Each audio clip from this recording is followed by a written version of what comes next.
नमस्कार सभी नीट के प्यारे साथियों, आप सभी का हमारे इस यूट्यूब चैनल पर बहुत बहुत स्वागत है। जैसा कि आप सभी को पता होगा कि हमारे चैनल लगातार जो है इस प्रयास में है कि नीट यूजी के दोबारा से एग्ज़ाम कंडक्ट करवाए जाएं। एंड यहाँ पर कुछ ऐसे लेटेस्ट अपडेट्स निकल कर आ रहे हैं जिसका जो है सीधा सीधा संबंध आपके नीट यूजी पेपर लीक से रिलेशन रखता है। पूरे वीडियो को लास्ट तक देखिएगा। चैनल पर आप पहली बार विजिट कर रहे हो तो सब्सक्राइब करना ना भूलिएगा, क्योंकि ऐसे ही छोटी से छोटी बड़ी से बड़ी अपडेट्स आपको इस चैनल के माध्यम से मिलती रहेंगी। ये खबर काफ़ी ज़्यादा कहेंगे चटपटी है, थोड़ी सी किसी के लिए बहुत ज़्यादा घातक है, किसी के लिए बहुत ज़्यादा नुकसान है, किसी को बहुत ज़्यादा मज़ा आएगा, किसी को रोना आ जाएगा। यहाँ पे आप देखिए तो यहाँ पर नीट में आप सभी लोग जान रहे होंगे कि आयुषी पटेल जो थी, उनको जो है टॉट पेपर जब उन्होंने सबमिट किया तो देन जो है एनटीए के पास गया था, और जब वहाँ पे चेकिंग हुई ओएमआर शीट की तो वहाँ पे उनका जो पेपर था ओएमआर शीट थी वो फटी हुई मिली थी, जिसको जो है आयुषी ने जब चेक किया तो आयुषी जी को उसमें साफ दिखा रहा था कि your result can not preview due to some reason. And then जो है 1 घंटे बाद उनके मोबाइल पर, उनके जीमेल पर एक मैसेज आता है एनटीए की तरफ से, उसमें स्पष्ट किया जाता है और उसमें कुछ फ़ोटोज़ भी होते हैं जिसमें साफ दिख रहा होता है कि पेपर जो आपने सबमिट किया था, जो एमआर सीट आपने सबमिट की थी वो फटी हुई हमको मिली, जिसकी वजह से आपका जो रिजल्ट है वो जारी नहीं किया जा सकता क्योंकि ओएमआर शीट चेक नहीं हो सकी। एंड यहाँ पर आप देखेंगे इसके रिगार्डिंग एक बहुत बड़ी अपडेट निकल कर आ रही है। एंड आप सभी लोग आयुषी पटेल को जरूर जानते होंगे। नीट में आयुषी पटेल के दस्तावेज निकले फर्जी, हाईकोर्ट से याचिका खारिज, एनटीए को कार्यवाही की खुली छूट।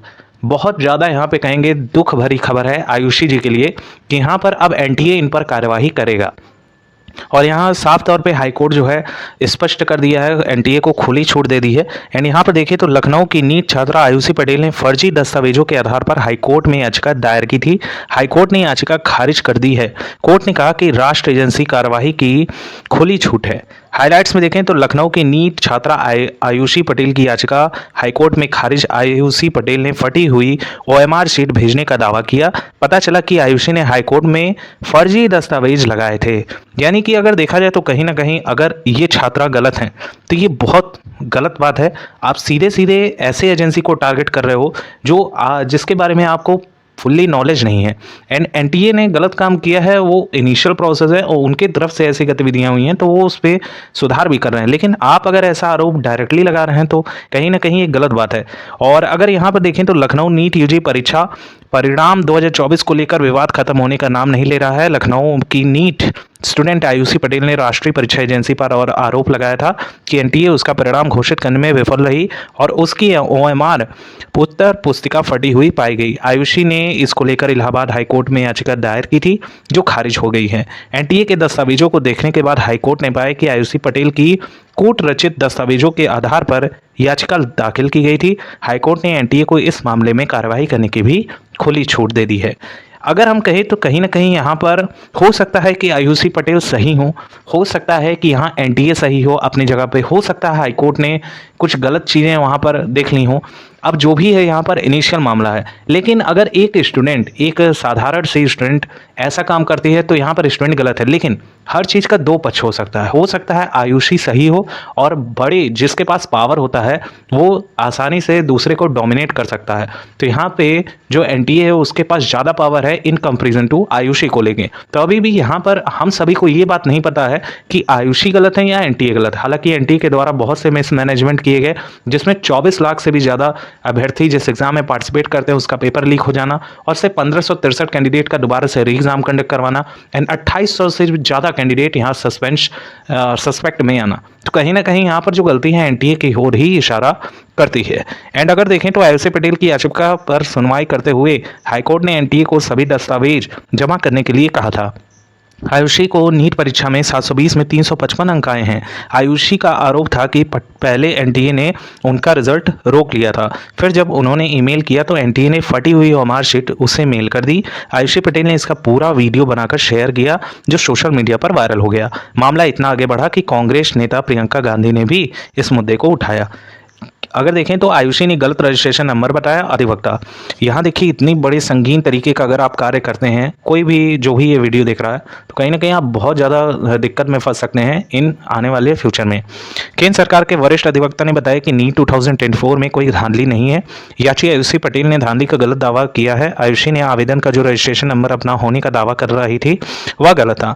वहीं हाईकोर्ट ने कहा कि का फर्जी दस्तावेज लगाकर दाखिल की गई, लिहाजा मामले में कानूनी कार्रवाई करने से एनटीए के अफसरों को रोका नहीं जा सकता। इस टिप्पणी के साथ कोर्ट ने आयुषी पटेल की याचिका भी खारिज कर दी। तो यहाँ पे इनके लिए कुछ ज़्यादा ही दुख भरी खबर है आयुषी जी के लिए। एंड डेफिनेटली अगर आयुषी आप सही हैं तो आपको यहाँ पर सुप्रीम कोर्ट का दरवाज़ा खटखटाना चाहिए। अगर आप गलत हैं तो निश्चित तौर पे हम सभी यूट्यूबर्स मिलकर आपको कंडेम करते हैं, क्योंकि आप एक छात्रा हैं और उससे पहले आप भारतीय हैं और भारतीयों के मनोविचार में ऐसी गलत चीज़ें करने की भावना डेवलप होगी तो वास्तव में आने वाला फ्यूचर कितना डार्क है ये सोचनी होगा। और तो और एक आपको और चटपटी न्यूज़ दिखाते हैं। अब वैसे भी पेपर लीक ही हो गया है, हम सभी लोग हताश बैठे हुए हैं, तो इस बीच अगर थोड़े से मनोरंजन का अगर खबर मिल जाए तो मज़ा आ जाए। यहाँ पे आप यकीन नहीं करेंगे साथियों, बिहार में जो एक नेता हैं, नीट पेपर लीक मास्टरमाइंड के लिए तेजस्वी यादव के सहायक ने बुक कराया था रूम, बिहार डिप्टी सीएम का दावा। यहाँ आप देखें तो ऐसे ऐसे न्यूज़ अगर वायरल हो, तेजस्वी यादव को कौन नहीं जानता, और बिहार से ही पेपर लीक हुआ है और तेजस्वी यादव के सहायक ने ही बुक कराया था यहाँ पे सेंटर। बिहार के उप मुख्यमंत्री विजय सिन्हा ने राज्य के पूर्व डिप्टी सीएम तेजस्वी यादव का नाम इससे जोड़कर सनसनी फैला दी है। उन्होंने कहा कि लगाया कि तेजस्वी के सहायक ने मास्टरमाइंड के लिए कमरा बुक कराया था। मतलब हद है। एक लेवल पर कोई चीज़ होती है तो ठीक है, इतने बड़े लेवल पर अगर कोई चीज़ होती है तो वो बिल्कुल भी सेहत के लिए ना अच्छा है ना इस समाज के लिए अच्छा है। नीट यूजी परीक्षा में धांधली के मसले पर फिलहाल सुप्रीम कोर्ट में सुनवाई चल रही है। इस मामले में पेपर लीक के आरोप भी लग रहे हैं। कई लोग इस मामले में गिरफ्तार भी हो चुके हैं। इसी बीच बिहार के उप मुख्यमंत्री विजय सिन्हा ने राज्य के पूर्व डिप्टी सीएम का नाम इससे जोड़कर सनसनी फैला दी है। उन्होंने आरोप लगाया कि नीट यूजी का पेपर लीक करने वाली गैंग के सदस्य पटना के गेस्ट हाउस में रुके थे और इसकी बुकिंग तेजस्वी यादव के निजी सचिव ने करवाई थी। यही नहीं, बुकिंग कराने के दौरान तेजस्वी यादव के लिए मंत्री शब्द का इस्तेमाल किया गया। मतलब आप देखिए तो एक स्कैम होता है और उसके बाद उस स्कैम के पीछे छुपे लोगों का नाम आता है और फिर 24 लाख स्टूडेंट के मानसिकता की धज्जियां उड़ा दी जाती हैं। एकमात्र एजेंसी को टारगेट किया जाता है, एनटीए को, और फिर डायरेक्ट केंद्र में बैठे सरकार पर उंगली उठा दी जाती है। निश्चित तौर पे यहाँ पर जो हमारा स्ट्रक्चर बन रहा है, जो हमारे समाज का स्ट्रक्चर बन रहा है, वो किस दिशा में जा रहा है ये भली बातें हम सभी लोग जान चुके हैं। निश्चित तौर पे हम लोग को जागरूक होने की ज़रूरत है और यहाँ पे जो भी गलत चीज़ें हो रही हैं उसको यहाँ पे रोकने की ज़रूरत है। और इन सभी चीज़ों को सिर्फ एक ही तरीके से किया जा सकता है, वो है यूनिटी। चैनल को दबाकर सब्सक्राइब करेंगे, वीडियो ज़्यादा से ज़्यादा लाइक करेंगे एंड अपने दोस्तों के साथ शेयर करेंगे। Thank you so much for watching, keep updated. आप सभी का दिन शुभ हो।